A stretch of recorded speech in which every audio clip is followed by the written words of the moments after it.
Assalamualaikum warahmatullahi wabarakatuh. Salam sejahtera untuk kita semua. Shalom. Pada kesempatan kali ini, kelompok kami yaitu kelompok 3 akan menjelaskan secara bergilir mengenai poin-poin materi dari topik materi hubungan sosiologi, hukum positif dan hukum adat dalam konteks wilayah kepulauan.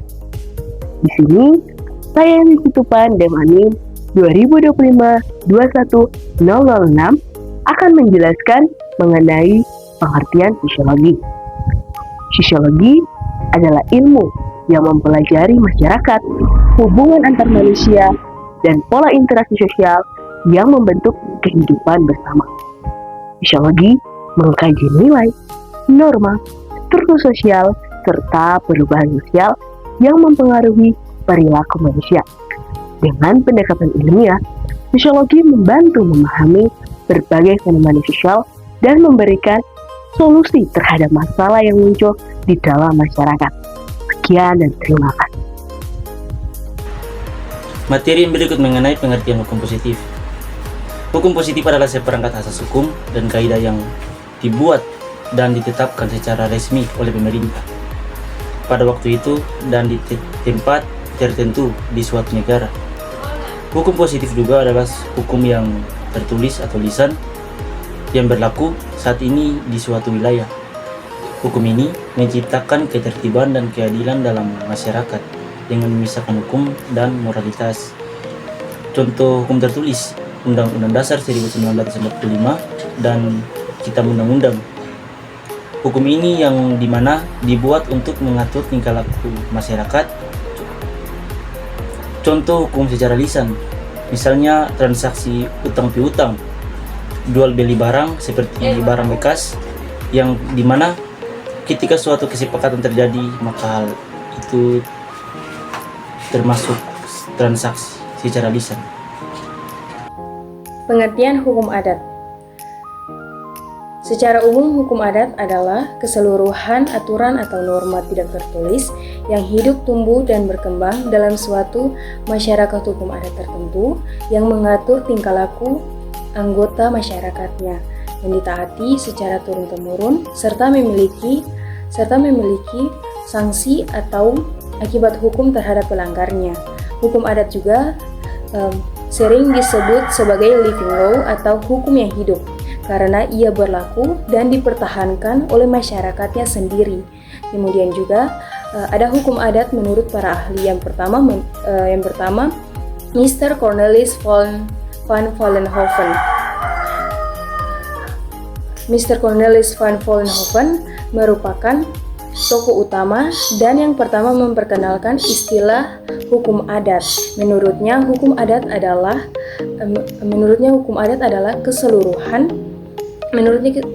keseluruhan aturan tingkah laku masyarakat yang berlaku dan memiliki sanksi dan belum dikodifikasikan. Kemudian menurut Profesor Dr. Raden Supomo, menurutnya hukum adat adalah hukum tidak tertulis yang tidak ditetapkan oleh pihak berwajib tetapi ditaati oleh masyarakat karena diyakini sebagai aturan yang memiliki kekuatan hukum. Hubungan sosiologi, hukum positif, dan hukum adat di wilayah kepulauan.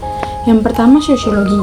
Sosiologi mempelajari bagaimana masyarakat kepulauan hidup, berinteraksi, dan mematuhi aturan di wilayah kepulauan yang terpisah-pisah, budaya maritim dan adat lokal yang sangat kuat. Fungsi yaitu memahami pola sosial masyarakat agar hukum negara dan hukum adat bisa diterapkan secara efektif. Yang kedua, hukum positif. Hukum negara mengatur pengelolaan laut, perikanan, lingkungan, pemerintahan daerah kepulauan, dan penyelesaian sengketa dan keamanan wilayah. Tantangannya yaitu akses sulit, pengawasan lemah, dan keragaman budaya. Yang ketiga, hukum adat. Hukum adat adalah aturan lokal yang hidup di masyarakat, misalnya sasi laut. Di Maluku yang mengatur pemanfaatan sumber daya laut, fungsinya yaitu menjaga keseimbangan alam, menyelesaikan konflik. Hukum adat adalah aturan lokal yang hidup di masyarakat, contohnya adalah sasi laut di Maluku, yang berfungsi untuk mengatur pemanfaatan sumber daya laut Yang berikutnya adalah menjaga keseimbangan alam dan dapat menyelesaikan konflik. Hubungan ketiganya, yang pertama yaitu sosiologi sebagai jembatan menganalisis apakah hukum negara sudah sesuai dengan nilai adat atau tidak. Integrasi hukum positif dan juga adat, banyak sekali peraturan daerah yang memasukkan hukum adat, contohnya yaitu adalah SASI. Yang berikutnya yaitu adalah harmonisasi hukum. Hukum negara menegakkan hukum adat, adat membantu penegakan hukum negara. Kasus di Maluku, SASI laut hingga adat menjadi dasar untuk pengelolaan laut, kemudian diintegrasi oleh peraturan desa atau peraturan daerah. Membawakan materi tentang peran sosiologi. Yang pertama, memahami dasar sosial hukum adat. Yang kedua, menganalisis dampak perubahan sosial pada hukum adat. Yang ketiga, mempelajari legislasi dan efektivitas hukum positif. Keempat, menganalisis dan mengolah konflik hukum antara hukum adat dan hukum positif. Yang kelima, membantu mengembangkan hukum yang responsif terhadap masyarakat. Sekian dan terima kasih. Selanjutnya, saya akan menjelaskan hubungan antara hukum positif dan hukum adat di wilayah kepulauan, khususnya Indonesia yang memiliki ribuan pulau dan keragaman budaya. Sebelumnya saya akan menjelaskan apa itu hukum positif. Hukum positif adalah hukum yang dibuat oleh negara, seperti undang-undang dan peraturan pemerintah, sifatnya formal dan berlaku untuk seluruh wilayah. Sementara itu, hukum adat adalah aturan tradisional yang hidup dalam masyarakat, diturunkan secara turun-temurun dan seringkali tidak tertulis. Di wilayah kepulauan seperti Maluku, Papua, dan Nusa Tenggara, hukum adat masih sangat kuat, namun negara juga menerapkan hukum positif nasional sehingga sering muncul interaksi bahkan ketegangan antara keduanya. Kita melihat dari sisi baik tentang pengakuan dan integritas. Hubungan keduanya bisa harmonis ketika hukum positif mengakui dan memberi ruang bagi hukum adat. Contoh, pentingnya Undang-Undang Dasar 1945 pasal 18B yang secara tegas mengakui hak masyarakat hukum adat. Di Maluku, aturan adat seperti SASI diadopsi ke dalam peraturan daerah untuk menjaga kelestarian laut. Di Papua, melalui otonomi khusus, masyarakat seperti Dani dan Asmat masih dapat menyelesaikan sengketa tanah menggunakan adat. Ini menunjukkan bahwa hukum positif dapat mendukung dan memperkuat nilai budaya lokal. Kita melihat dari sisi tidak baik atau hubungan konflik, dominasi hukum positif.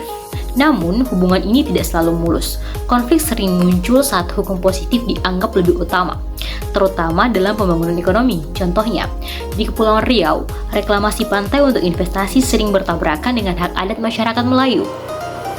Di Nusa Tenggara Timur, sanksi sosial adat seperti palang kadang dianggap bertentangan dengan hukum nasional. Situasi seperti ini menunjukkan bahwa hukum positif kadang mengabaikan adat, terutama ketika kepentingan negara dan investasi dianggap lebih penting.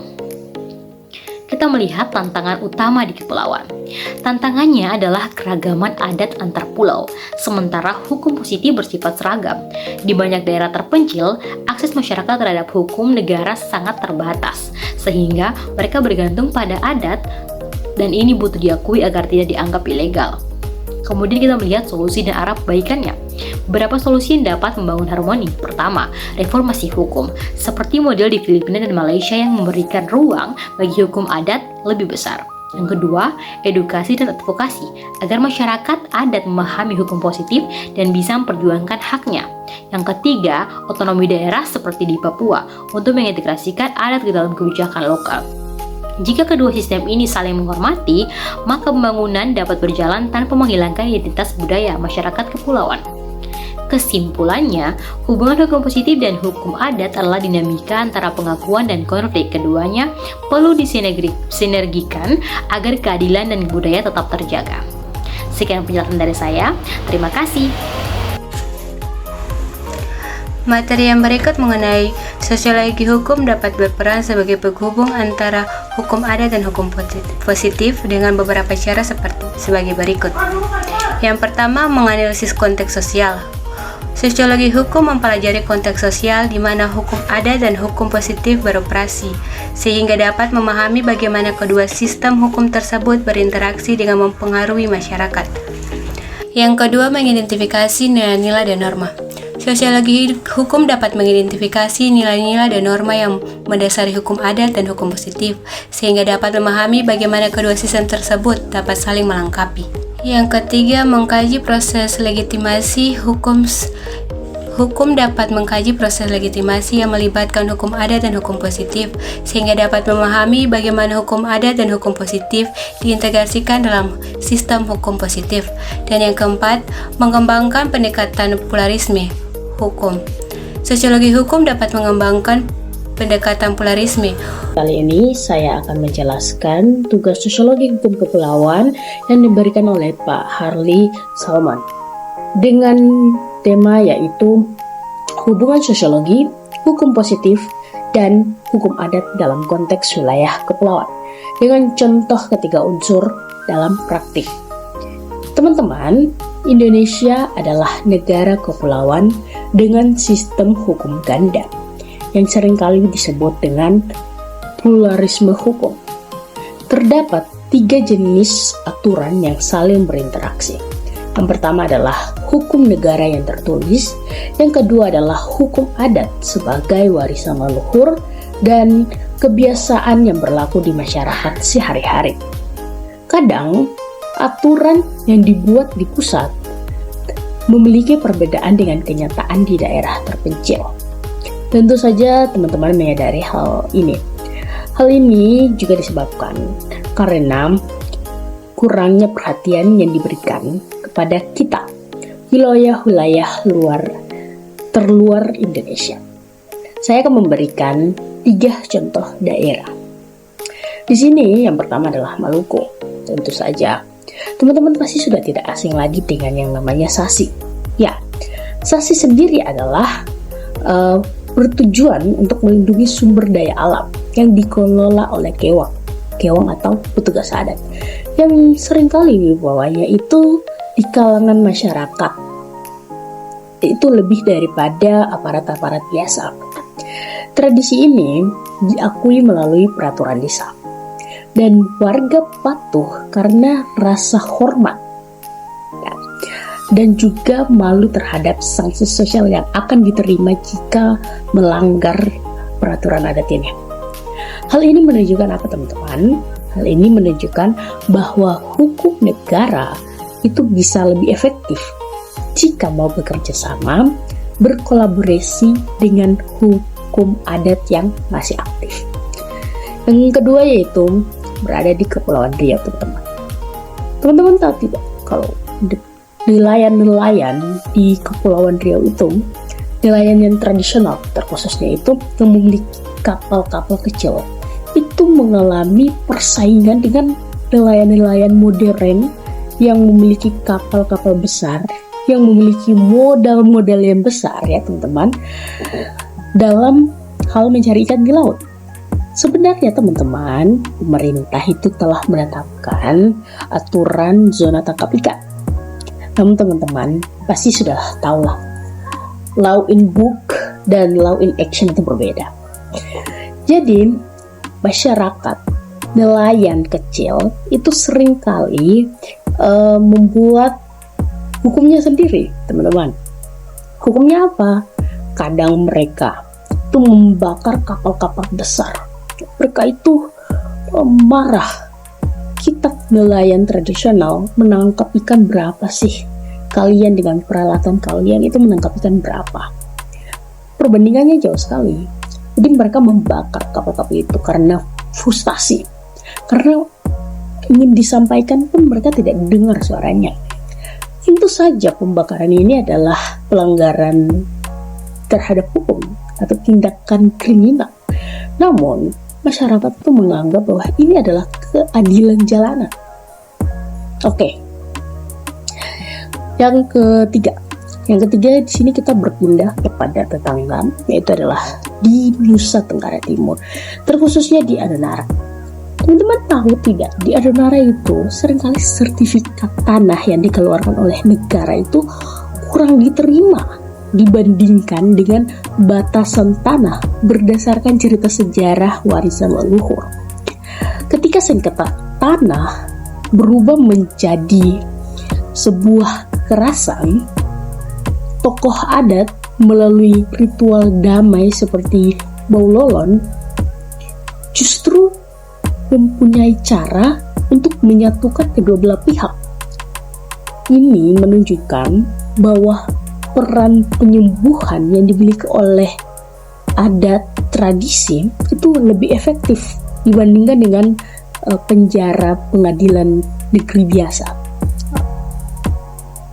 Dari ketiga contoh kasus ini, intinya apa? Intinya, pengaturan hukum di wilayah kepulauan itu tidak sama dan tidak bisa disamakan dengan wilayah-wilayah non-kepulauan lainnya. Dan harusnya pusat itu tahu itu. Tentu saja mereka tahu, mereka adalah orang yang pintar. Namun, kepatuhan hukum itu membutuhkan keseimbangan. Keseimbangan antara hukum negara yang memberikan kepastian, hukum adat untuk rasa hormat pada tradisi yang telah dijalankan turun-menurun dan bertahun-tahun lamanya, dan juga pemahaman terhadap konteks sosial masyarakat yang terjadi langsung pada kehidupan masyarakat. Teman, hukum yang adil itu di Indonesia itu adalah hukum yang membumi. Apa itu hukum yang membumi? Hukum yang membumi adalah hukum yang mampu menangkap segala kebutuhan dan nilai-nilai masyarakat di seluruh Indonesia. Oke teman-teman, mungkin itu dia materi yang bisa saya sampaikan. Kurang dan lebihnya mohon dimaafkan. Wassalamualaikum warahmatullahi wabarakatuh. Baik teman-teman sekalian, jadi kesimpulan dari pembahasan materi kita kali ini yakni hubungan antara sosiologi hukum, hukum positif, dan hukum adat, yakni ketiga sistem hukum ini saling berketerkaitan yang kemudian menciptakan suatu sistem regulasi sosial, yang dimana sosiologi hukum ini membantu kita untuk memahami struktur sosial yang terjadi di masyarakat, yang kemudian melahirkan suatu hukum adat atau living law yang mengatur terkait dengan struktur sosial, pengelolaan sumber daya alam, dan penyelesaian sengketa secara cepat, sederhana, dan sesuai dengan nilai-nilai lokal. Dan kemudian hukum positif yakni hukum yang dibentuk oleh lembaga negara yang mengatur tentang hak-hak warga negara yang berlaku dalam lingkup nasional. Nah, keefektifan dalam penerapan hukum positif ini sangat bergantung pada penerimaan masyarakat dan kesesuaian dengan nilai-nilai lokal. Studi kasus pada wilayah Maluku dan Kepulauan Riau menunjukkan bahwa hukum adat akan tetap kuat ketika didukung oleh struktur sosial masyarakat. Dan hukum positif cenderung gagal karena lemahnya dalam penegakan hukum dan ketidaksesuaian dengan nilai-nilai lokal yang dianut oleh masyarakat. Untuk mengatasi permasalahan tersebut, dibutuhkan integrasi berbasis realitas sosial, yang dimana negara atau lembaga negara yang berwenang untuk membentuk undang-undang ini harus memahami dinamika sosial yang terjadi pada masyarakat dan melibatkan mereka secara langsung dalam pembentukan hukum positif yakni undang-undang. Nah, melalui hal tersebut, stabilitas ekonomi, efektivitas hukum, dan pengelolaan sumber daya alam dapat tercapai dengan baik karena adanya sinergi antara hukum adat dan hukum positif. Baik, sekian dari pemaparan kesimpulan saya. Bila ada kekeliruan atau kesalahan kata, saya mohon maaf dan saya ucapkan terima kasih.